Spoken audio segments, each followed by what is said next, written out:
ঔগুৰি বাগিচাৰ guest house.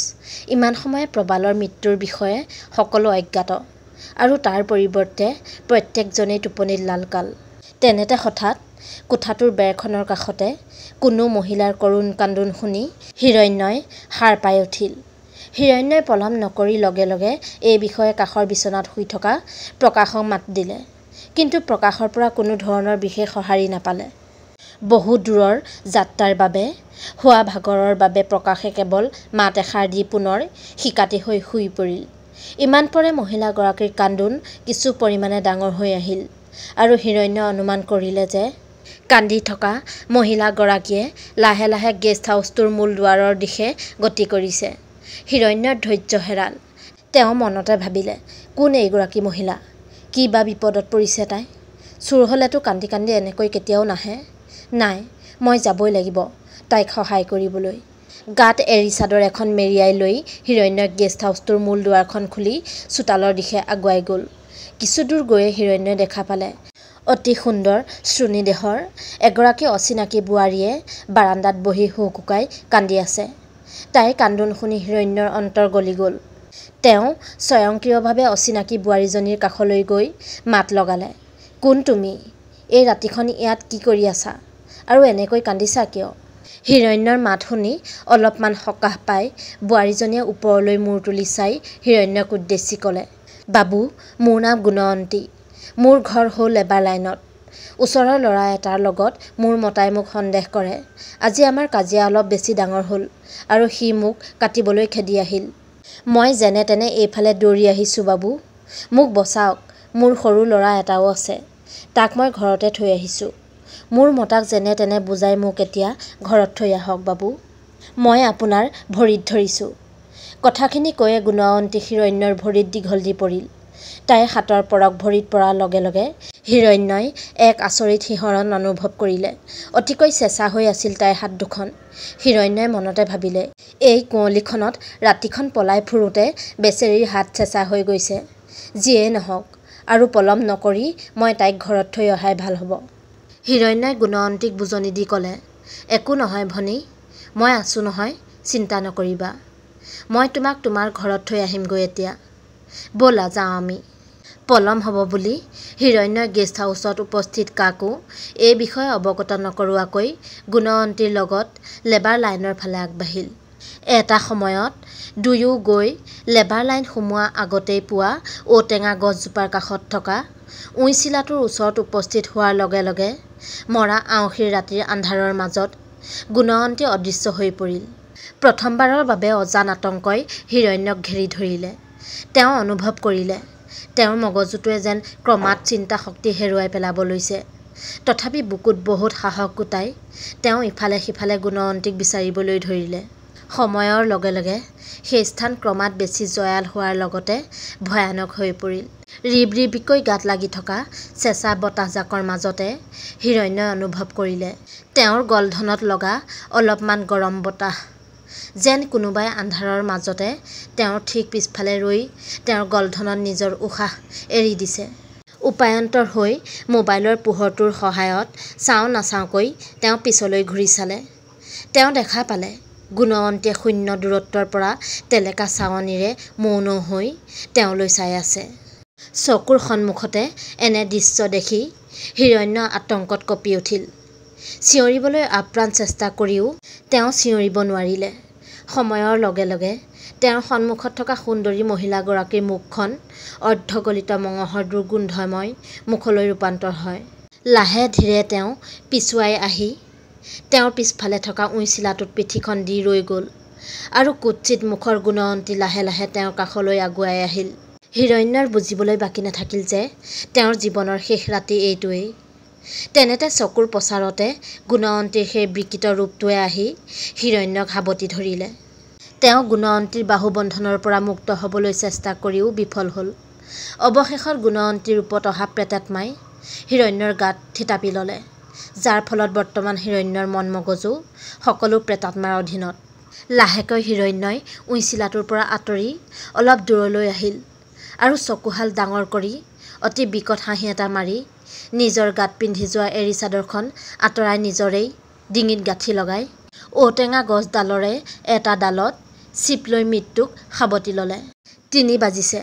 প্ৰবাল আৰু হিৰণ্যৰ মৃত্যুৰ বিষয়ে গেষ্ট হাউচত টোপনি গৈ থকা বিকাশ, প্ৰকাশ, বুধিয়া আৰু মাংলু আদি কোনেও তিলমানো গম পোৱা নাই। তেনেতে চকামকাকৈ প্ৰকাশে টোপনিৰ পৰা সাৰ পাই বাৰাণ্ডাৰ লাইটৰ পৰা ভেণ্টিলেটৰে কোঠাটোত পৰা পোহৰতে দেখিলে এজনী সৰু ছোৱালীয়ে চিলিং ফেনৰ ওপৰত উঠি তেওঁ শুই থকা চাই আছে। তেনে এক পৰিস্থিতিৰ সন্মুখীন হৈয়ে প্ৰকাশৰ মুখেৰে জিয় ওলাই যাওঁ যেন অৱস্থা হ'ল। তেওঁ লৰচৰ কৰিবলৈ চেষ্টা কৰিও নিথৰ হৈ পৰি ৰ'ল বিচনাতে। উপায়ন্তৰ হৈ কাষৰ বিচনাৰ ফালে চাই হিৰণ্যক মাতিবলৈ খুজিও তেওঁ থমকি ৰ'ল। হিৰণ্যচোন কাষৰ বিচনাত নাই। তাৎক্ষণিকভাৱে তেওঁ যিকোনো প্ৰকাৰে বিচনাৰ পৰা উঠি যাবলৈ পুনৰ আপ্ৰাণ চেষ্টা কৰিলে আৰু যেনে তেনে উঠি প্ৰবাল আৰু বিকাশৰ কোঠাৰ ফালে দৌৰি গ'ল। প্ৰকাশে দৌৰ মাৰি আহি বিকাশৰ গাত ধৰি জোকাৰি জগাই ক'লে, গোস্বামী, ডাঙৰ ঘটনা ঘটিছে। মই ঘপকৈ টোপনিৰ পৰা সাৰ পাই দেখিলোঁ এজনী সৰু ছোৱালীয়ে মোৰ মূৰৰ ওপৰত থকা চিলিং ফেনখনত উঠি মোলৈ টেলেকাকৈ চাই আছিল। প্ৰথম মই লৰচৰেই কৰিব পৰা নাছিলোঁ, কিন্তু শেষলৈ কোনোমতে মই সেইখিনিৰ পৰা আপোনাৰ ওচৰ পাইছোঁহি। যিহে ভয় খালোঁ। কাষলৈ চাই হিৰণ্যক মাতিবলৈ চাওঁতেই দেখিছোঁ তেওঁ আমাৰ কোঠাত নাই। কম পোহৰৰ মাজতে বিকাশে প্ৰকাশৰ কথাবোৰ শুনিলে আৰু চকুহাল মোহাৰি বিচনাৰ পৰা উঠি কোঠাটোৰ লাইটটো জ্বলাই প্ৰকাশক ক'লে, শইকীয়া, আপোনাৰ শ্লিপ পেৰালাইচিছ হৈছিল চাগৈ। সেয়ে আপুনি লৰচৰ কৰিব নোৱাৰি যি টি দেখিলে সপোনতে। প্ৰকাশে অলপ জোৰ কৰি নিজৰ কথাত পতিয়ন নিয়াবলৈ বিকাশক ক'লে, কথা শ্লিপ পেৰালাইচিছৰ নহয়। আজিলৈকে মোৰ ক্ষেত্ৰত এনেকুৱা হোৱা নাই। কিন্তু যি দৃশ্য দেখিলোঁ মই, বিশ্বাস কৰা, মিছা নাই কোৱা মই। তাৰোপৰি ঘটনাটোত বেছি সন্দেহ লাগিল কাৰণ আমি শোৱা কোঠাটোত হিৰণ্য নাছিল। পিছে তোমালোকৰ কোঠাটোত প্ৰবাল নাই যে? ক'ত গ'ল তেওঁ? প্ৰকাশৰ কথাত বিকাশে ইফালে সিফালে চাই দেখে, হয়, কোঠাত প্ৰবালো নাই। তাৰোপৰি প্ৰকাশে বৰ্ণনা কৰা অলৌকিক ঘটনা আৰু দুজনকৈ সহকৰ্মীৰ নিৰুদ্দেশে বিকাশক বাৰুকৈয়ে চিন্তাত পেলালে। দুয়োজনে নিজৰ নিজৰ ফোন উলিয়াই হিৰণ্য আৰু প্ৰবাললৈ ফোনযোগে যোগাযোগ কৰিব চেষ্টা কৰিও বিফল হ'ল। কিয়নো হিৰণ্য আৰু প্ৰবাল দুয়োজনৰে মোবাইল ফোন নেটৱৰ্কৰ সংযোগ সীমাৰ বাহিৰত পোৱা গ'ল। সময়ৰ দাবীত উপায়ন্তৰ হৈ লগে লগে প্ৰকাশ আৰু বিকাশে বাগিচাৰ মহৰী বুধিয়া আৰু গেষ্ট হাউচৰ ৰান্ধনী মাংলু শুই থকা কোঠাটোলৈ দৌৰি গৈ কোঠাটোৰ দুৱাৰত ভুকুৱাবলৈ ধৰিলে। কোঠাটোৰ দুৱাৰত ডাঙৰকৈ শব্দ হোৱাত বুধিয়া আৰু মাংলু দুয়ো টোপনিৰ পৰা সাৰ পাই লগতে জাপ মাৰি উঠি দুৱাৰ খুলি ওলাই আহিল আৰু সন্মুখত প্ৰকাশ আৰু বিকাশৰ চিন্তিত ভয়াৰ্ত মুখ দেখি সিহঁতো আচৰিত হ'ল। বুধিয়া আৰু মাংলুৱে কিবা এষাৰ কোৱাৰ আগতেই প্ৰকাশে চিঞৰি কৈ উঠিল, ইয়াত ভূত আছে, মই নিজে দেখিছোঁ। প্ৰবাল আৰু হিৰণ্যও কোঠাৰ পৰা নিৰুদ্দেশ হৈ আছে। আমি আজি পুৱতি নিশাই এই ঠাই ত্যাগ কৰিম, কিন্তু তাৰ আগতে প্ৰবাল আৰু হিৰণ্যক বিচাৰি যাব লাগিব। প্ৰকাশৰ কথা শুনি বুধিয়াই কিছুপৰ মৌন হৈ ৰৈ ক'লে, আচলতে ছাৰ, কিছুমানৰ মুখত শুনামতে আমাৰ বাগিচাত বেয়া বস্তু নথকা নহয়, কিন্তু তেনেকৈ দেখা নিদিয়ে আৰু মই হ'লেও আজিলৈকে পোৱা নাই। বিকাশে তলফালে মুখ কৰি কিবা চিন্তা কৰাৰ দৰে থৰ লাগি ক'লে, আজি মৰ আঁউসী।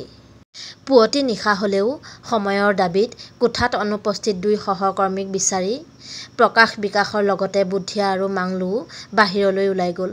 প্ৰত্যেকেই নিজৰ হাতত নিয়া টৰ্চলাইট কেইটাৰে গেষ্ট হাউচটোৰ ইফালে সিফালে চাই প্ৰবাল আৰু হিৰণ্যৰ নাম লৈ চিঞৰিবলৈ লাগিল। কিন্তু নাই, তেওঁলোক কাৰোৰে মাত শুনিবলৈ পোৱা নগ'ল। সময়ৰ লগে লগে আটাইয়ে গভীৰ চিন্তাত পৰিল যদিও বুকুত সাহস বান্ধি ইজনৰ সাহসত সিজন অগা-পিছাকৈ আগবাঢ়িল। ইমান সময়ে প্ৰবাল আৰু হিৰণ্যৰ সন্ধানত তেওঁলোকে খোজকাঢ়ি লেবাৰ লাইনৰ ওচৰ পোৱাৰ লগে লগে শীতৰ মাজতো বহু জোৰে বতাহ বলিবলৈ ল'লে। তাৰোপৰি উপস্থিত আটাইকেইজনে মঙহ পোৰাৰ দৰে গোন্ধ পালে। ভয়ে সকলোৰে বুকু ভেদি গ'ল। লগে লগে সকলোকে আচৰিত কৰি তিনিওজনৰে টৰ্চলাইটকেইটা একে সময়তে বেয়া হৈ পৰিল। কেৱল ভাল হৈ থাকিল বিকাশৰ হাতত থকা টৰ্চলাইটটো। সমাগত পৰিস্থিতিত পৰি তেওঁলোকৰ মাজত এটাই বিকল্প আছিল, হয়তো প্ৰবাল আৰু হিৰণ্যক বিচাৰিব নাইবা আটাইকেইজন গেষ্ট হাউচলৈ ঘূৰি আহিব। অৱশেষত তেওঁলোকে প্ৰবাল আৰু হিৰণ্যক বিচৰাৰ সিদ্ধান্তকে ল'লে আৰু কেৱল মাত্ৰ এটা টৰ্চৰ সহায়তে চাৰিজনে লাহে ধীৰে আগবাঢ়িল। বিকাশে ইফালে সিফালে টৰ্চ মাৰি চাই লেবাৰ লাইনৰ ওচৰৰ উইচিলাটো আৰু ঔটেঙা জোপাৰ কাষৰ ফালে আগবাঢ়িল। তাৰ সমান্তৰালকৈ পিছত আহি থকা প্ৰকাশ আৰু বুধিয়াহঁতে পথছোৱা ভালকৈ দেখা পাওক বুলি বিকাশে ওলোটা খোজ দি সিহঁতৰ ফালে চাই সিহঁতকো টৰ্চৰ পোহৰ দিবলৈ প্ৰয়াস কৰিলে। পিছলৈ চাই গৈ থাকোঁতে ঠিক ঔটেঙাজোপাৰ তল পাওঁতেই বিকাশৰ কান্ধত কোনোবা মানুহৰ ভৰি দুটা লাগিল। এক অজান আতংকৰ সোঁত বিকাশৰ মূৰৰ পৰা ভৰিলৈ পাৰ হৈ গ'ল। লগে লগে তেওঁ ওপৰলৈ টৰ্চৰ পোহৰটো মাৰি দিলে। শূন্য দূৰত্বৰ পৰা বিকাশে দেখা পালে সেয়া আন কোনো নহয়, তেওঁৰ সহকৰ্মী হিৰণ্যৰ নিথৰ দেহটো ঔটেঙা গছজোপাত এৰী চাদৰখনেৰে ফাঁচি লাগি ওলমি আছে। এনে এক ভয়ানক দৃশ্য অতি কম দূৰত্বৰ পৰা দেখাৰ লগে লগে বিকাশৰ বুকু সানি ধৰি তেওঁৰ হৃদযন্ত্ৰৰ ক্ৰিয়া বন্ধ হৈ লগে লগে মাটিত ঢলি পৰি তেওঁৰ মৃত্যু হ'ল। ঔটেঙা গছডালত হিৰণ্য ওলমি থকাৰ পৰা বিকাশৰ মৃত্যুলৈকে সকলো ঘটনা চকুৰ আগত দেখি প্ৰকাশে মানসিক ভাৰসাম্য একেবাৰে হেৰুৱাই অত্যন্ত জোৰত সমানে হাঁহিব আৰু কান্দিবলৈ ল'লে। তাৰ সমান্তৰালকৈ তেওঁ চিঞৰি চিঞৰি ক'লে, হিৰণ্য বৰুৱা, আপোনাৰ দৰেই ময়ো গৈ আছোঁ, লিখি ৰাখক। চকুৰ আগত ঘটা সমগ্ৰ ঘটনাৰ সাক্ষী হৈ ৰ'ল কেৱল মহৰী বুধিয়া আৰু ৰান্ধনী মাংলু। বুকুত অযুত সাহস বান্ধি দুয়োটা লেবাৰ লাইনৰ ফালে দৌৰি গৈ তাৰ মানুহবোৰক গোটাই ঔটেঙাজোপাৰ ফালে লৈ আহিল। মানুহবোৰ আহি পোৱাৰ পিছতে ঔটেঙাজোপাত ওলমি থকা হিৰণ্যৰ মৃতদেহৰ লগতে উদ্ধাৰ কৰা হ'ল তলত পৰি থকা বিকাশৰ মৃতদেহক।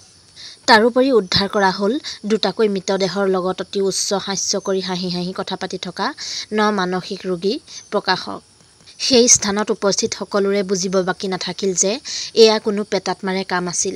গতিকে ভয় শংকাৰ মাজেৰে অঞ্চলটোৰ সকলো ৰাইজে বেলি ওলোৱালৈ অপেক্ষা কৰিবলৈ ধৰিলে।